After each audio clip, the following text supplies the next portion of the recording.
নমস্কার বন্ধুরা, আমি সঞ্চিতা। কেমন আছেন আপনারা সবাই? আশা করছি আপনারা প্রত্যেকে ভীষণ ভালো আছেন।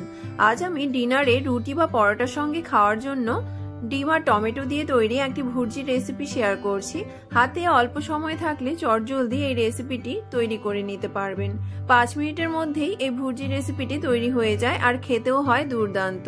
তো আসুন দেখে নিন আজকের এই টমেটো আর ডিম দিয়ে তৈরি ভুর্জি রেসিপিটি।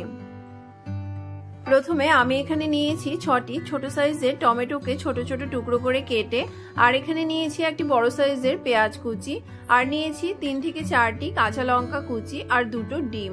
এবার গ্যাসে একটি ফ্রাইং প্যান বসিয়ে দিয়েছি। ফ্রাইং প্যান গরম হয়ে গেলে এতে দিয়ে দিয়েছি পরিমাণ মতো সরষের তেল। তেল গরম হয়ে গেলে এতে দিয়ে দিয়েছি কেটে রাখা পেঁয়াজগুলোকে।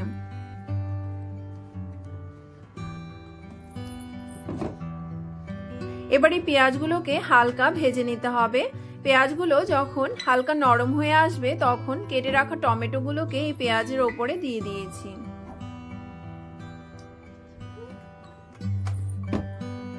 এবার আমি এখানে দিয়ে দিয়েছি স্বাদ মতো লবণ, দিয়েছি হাফ চামচ হলুদ গুঁড়ো, আর এখানে দিয়েছি সামান্য কাশ্মীরি লাল লঙ্কার গুঁড়ো দিয়ে সবকিছুকে খুব ভালোভাবে মিশিয়ে নিচ্ছি।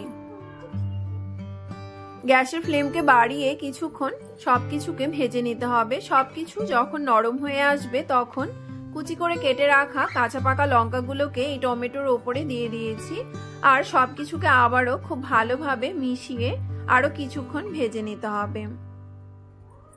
কিছুক্ষণ ভেজে নেওয়ার পর সবকিছু যখন নরম হয়ে আসবে তখন মাঝখানে একটু গোল করে নিয়েছি।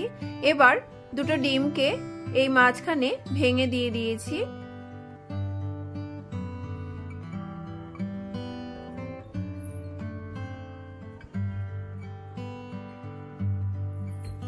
এই ডিমের ওপরে দিয়ে দিয়েছি সামান্য লবণ, দিয়ে এই ডিম দুটোকে ভালো করে ভুর্জি তৈরি করে নিয়েছি।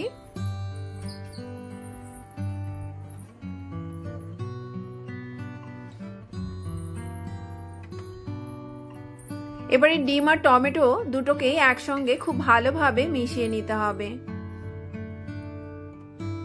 গ্যাসের ফ্লেমকে বাড়িয়ে 3 থেকে 4 মিনিট ভেজে নিলেই ডিম আর টমেটোর ভুর্জি একদম তৈরি হয়ে যাবে। তবে আপনারা যদি চান তাহলে এই সময় কিছুটা ধনেপাতা দিতে পারেন।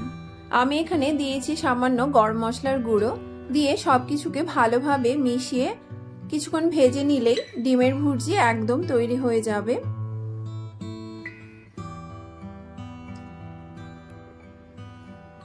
এখানে আমার ডিমের ভুর্জি একদম তৈরি হয়ে গেছে।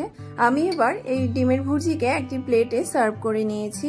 আপনাদের যদি এই ডিমের ভুর্জি রেসিপিটি ভালো লেগে থাকে তাহলে আপনারাও ডিনারে রুটি বা পরোটার সঙ্গে এই রেসিপিটি তৈরি করে খেতে পারেন। আমার চ্যানেলটি যদি আপনাদের ভালো লেগে থাকে আমার চ্যানেলটিকে সাবস্ক্রাইব, লাইক, কমেন্ট এবং শেয়ার করতে ভুলবেন না যেন। দেখা হবে আবারও কোনো নতুন রেসিপির সঙ্গে। এতক্ষণ আমার ভিডিওটি দেখার জন্য আপনাদের অসংখ্য ধন্যবাদ। ভালো থাকবেন, সুস্থ থাকবেন। ধন্যবাদ।